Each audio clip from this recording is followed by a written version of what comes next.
Hey everyone, welcome back for another deep dive. We love taking you with us as we explore all kinds of interesting stuff, and today we're going to be diving into the world of cross-cultural communication. It's going to be a fun one. It is, and to help us navigate this really complex topic, we're turning to the insights of Salvador Ordorica. Oh, he's great. Yeah, he's a leading voice in global communication. You might know him from his what is it, Translation Tales? Yes, Translation Tales, his YouTube channel. Yeah, his YouTube channel, Translation Tales, where he kind of combines, expert insights with humor, and he really gives us some strategies for how to avoid communication blunders, on a global scale. It's really important these days. It really is, especially, as the world becomes increasingly more interconnected. So if you're ready to, kind of level up your own communication skills and avoid some of those, awkward or even, disastrous miscommunications, stick with us and definitely check out his channel later for even more, tips and funny stories. It's a good time. It is. So, we probably all know that translation is more than just, swapping words from one language to another. Right. But have you ever stopped to think about, like, how deeply cultural assumptions are kind of baked into our languages? Yeah. Like what we say and how we say it often reflects like a whole set of cultural values and beliefs that we might not even be aware of. Right. It's so true. And what's so fascinating about that is even, something as simple as an idiom can reveal so much about, a culture's worldview. Right. Like, take the classic English idiom, raining cats and dogs. Yeah. Like, on the surface, that makes absolutely no sense. No. But if you kind of dig a little deeper, you might see it as, reflecting kind of that English tendency towards, dramatic and kind of self-deprecating humor, especially when it comes to, talking about the weather. Right, right. So it's not just about finding, equivalent words in another language. It's about understanding that underlying cultural attitude. That's such an interesting point. It's like these idioms are these little windows into a culture's like soul. Yeah, totally. But then how do we avoid these communication mishaps? Right. Especially when the stakes are high.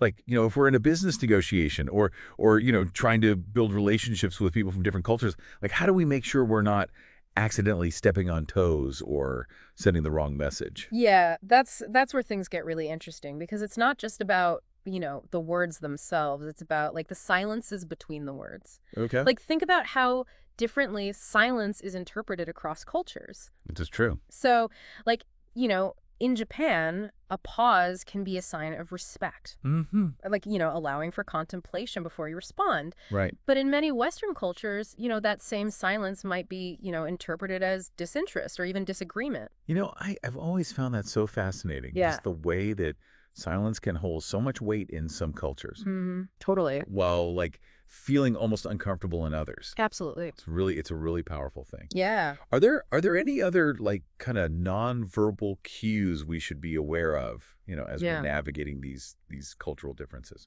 Oh, absolutely. Exaggeration is another area that's ripe for misinterpretations. We have to remember that what might sound extreme in one culture can be perfectly normal in another. Mm-hmm. Like there's this Arabic expression that Salvador often mentions in his videos. Okay. It's may your house be filled with ants. Okay. Like to someone unfamiliar with the culture, that sounds like an insult. Yeah, I Right? get and infestation. It's not exactly what I'd wish on someone. No, not exactly a blessing, right? Yeah. But in many Arab cultures, it's actually a really heartfelt compliment. Really? Yeah, signifying abundance and a home overflowing with blessings. So it's a perfect example of how, a literal translation can completely miss the mark if we're not attuned to those cultural nuances. That's fascinating. So how can we become more attuned to those nuances? Like how can we become better language detectives, as Salvador would say? That's a great question. Well, Salvador, in his Translation Tales videos, he emphasizes 3 key strategies. Okay. So the first one is research. Okay. Like, before you dive into any cross-cultural interaction, take the time to understand the cultural norms, the communication styles, even the humor. Yeah. Like, it's like preparing for a trip, The more you know about your destination, the smoother your journey will be. That makes perfect sense. Right. It's like doing your homework to avoid those awkward those, cultural faux pas. Exactly, exactly. And the second strategy is to ask locals. Native speakers are your best resource for understanding those subtle nuances that might be missed by, textbooks or translation apps. They can really help you navigate the kind of unspoken rules of the language and culture. That's great advice. Sometimes the best way to learn is just to ask. Right. Exactly. And then finally, for high stakes situations, consider investing in professional expertise. Oh, A skilled linguist or a cultural consultant can be invaluable, particularly when you're dealing with, sensitive topics or complex negotiations. yeah. They bring a level of understanding that goes beyond basic translation. So we've learned that effective cross-cultural communication, it goes beyond vocabulary and grammar. Right. It's about decoding cultural contexts, understanding those unspoken rules, and becoming truly fluent in the language of respect and understanding. Absolutely. And to that end, we want to leave you with a little challenge inspired by Salvador's work. It is. Consider the idiom, "I've got butterflies in my stomach." A classic. It is. Think about how you would explain that feeling to someone from a culture where that expression doesn't exist. Oh, interesting. How would you convey the meaning without resorting to a literal translation? That's a good one. It's a great way to, kind of flex those language detective muscles Yeah. and put into practice what we've discussed today.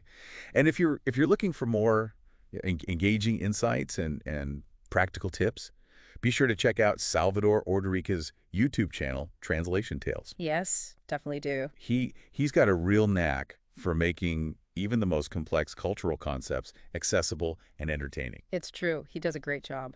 And as always, thanks for joining us on this deep dive. See you next time.